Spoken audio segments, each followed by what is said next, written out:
and gentlemen, it's Slexchan here, welcoming you to another Bleach review. Last night, Chapter 418 came out, so we'll be going over that today, hopefully getting some answers to the questions that we had last week. Well, I'm ready for it, you're ready for it, let's get started on it then, shall we? Alright, so this whole chapter, there wasn't much interesting that happened in it, or nothing that I found to be quite interesting, nothing really popped out at me. It was basically just Aizen talking a bunch of smack and then getting served in the end. It looks like the tables have turned in the land of the hacks. So, let's see. I guess I could start the beginning of the chapter. We do get an assumption as to what happened to Ichigo's Reiatsu from Aizen. I'm not going to say this is exactly what it is, because this whole chapter, Aizen, he talks like he knows it all this entire time and then gets totally owned in the end. So I'm not going to be like, oh, what he said is solid. Like, it could be something else, but basically he makes the assumption that because no one could stop him with their Reiatsu, Ichigo decided to throw away all of his and basically like exchange it for physical power so that he could match him up in physical strength and see where that got him. Like I said, I'm not going to say that that's 100% legit just because Aizen doesn't seem to know what he's talking about this entire chapter, so we probably won't know until we get a flashback of what the heck happened while Ichigo was training with Zangetsu, but yeah, we'll just have to wait for that. Other than that, I'm not too sure what to bring up in the review because nothing else really caught my attention. The only other thing that I could talk about is when Ichigo owns Aizen, and I mean, you guys read the chapter and I'm not gonna recap it for you because you've seen it, but I guess the one thing I could bring up is when Aizen uses his Keto, and I'll only bring this up because I like the art. That's probably my favorite drawing in the chapter, is this Hado number 90, the black coffin. It looks really cool. The entire sky turns black. There's these funny looking crosses. It almost looks like one of the Gargantua. Is that what that's called? The pathway to Hueco Mundo? Kind of resembles that. It looks really cool, and I actually would have liked to have seen the entire attack be used, but I mean, Ichigo, he's the hacks now, so he breaks out of it right away, and it doesn't appear to be as strong as it is, you know? But I would have liked to seen it used on someone weaker, so I could see what happens with that Keto. It's something I'd like to see animated just so I can get a better idea of what it does, because I'm not too sure if that just surrounds the opponent and locks them in some kind of black Reiatsu or something. Like, I don't know. It's something I'd like to see animated or used again on another character, but from what I saw, it looked pretty cool.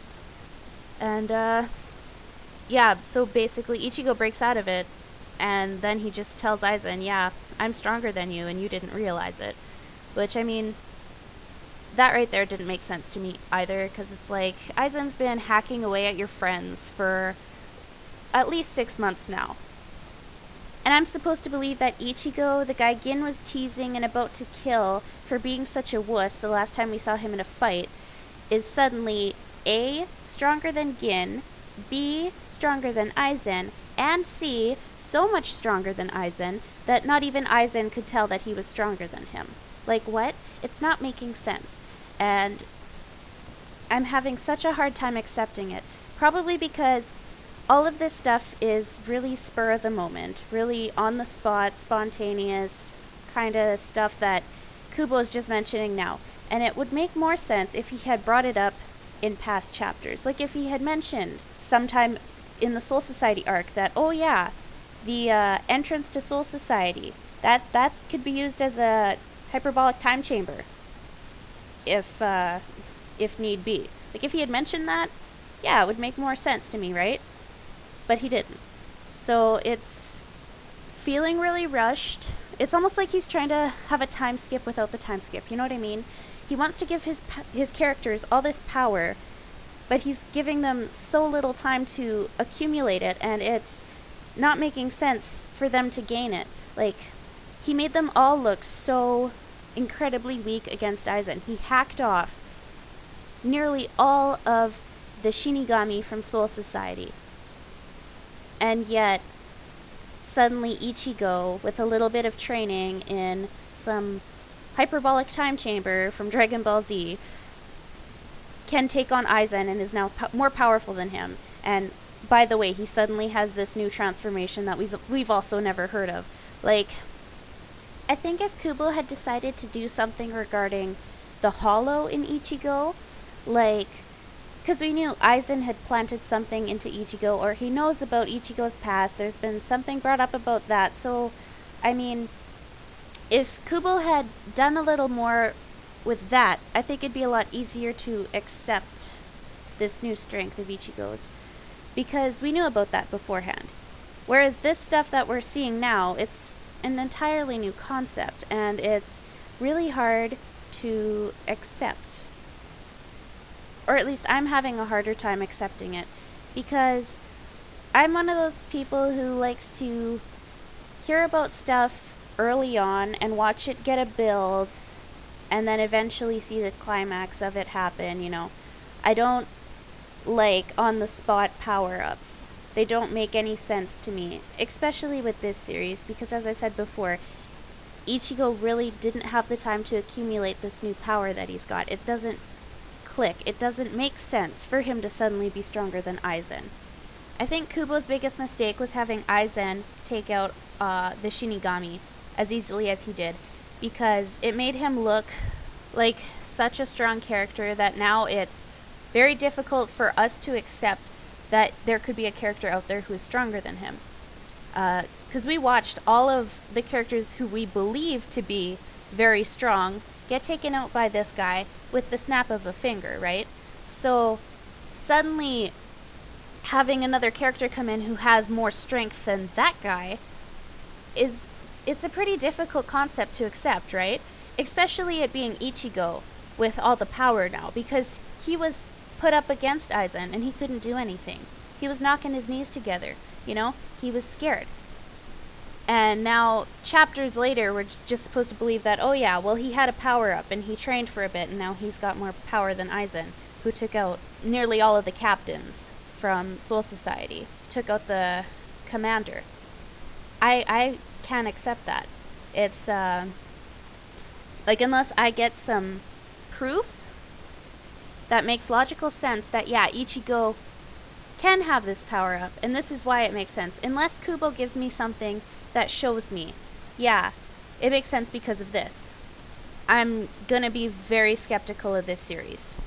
And that's really all I can say about it. All in all, it was a really good chapter. I'm not going to take anything away from it because of my personal feelings. You know, the continuity in it was still good and everything. The artwork was fantastic. The fight was fun to watch. Could have done without Aizen bragging about how strong he is, like, 3/4 of the time. But, you know, all in all, it was a decent chapter. I would rate it nicely. Maybe like a, I don't know, 3.54, possibly. In the end, Aizen did get what he deserved, so that was always great to see as well.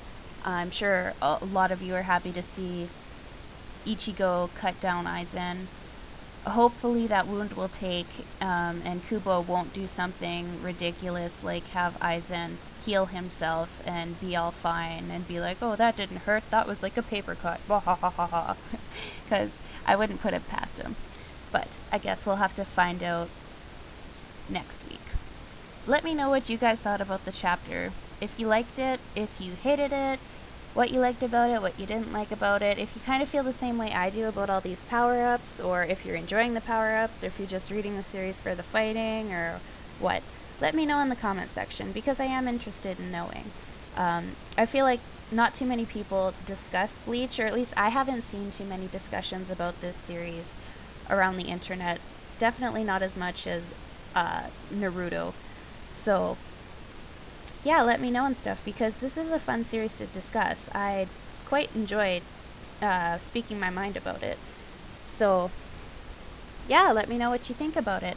That's really all I've got to say, so I guess I'll see you all next week. Bye now.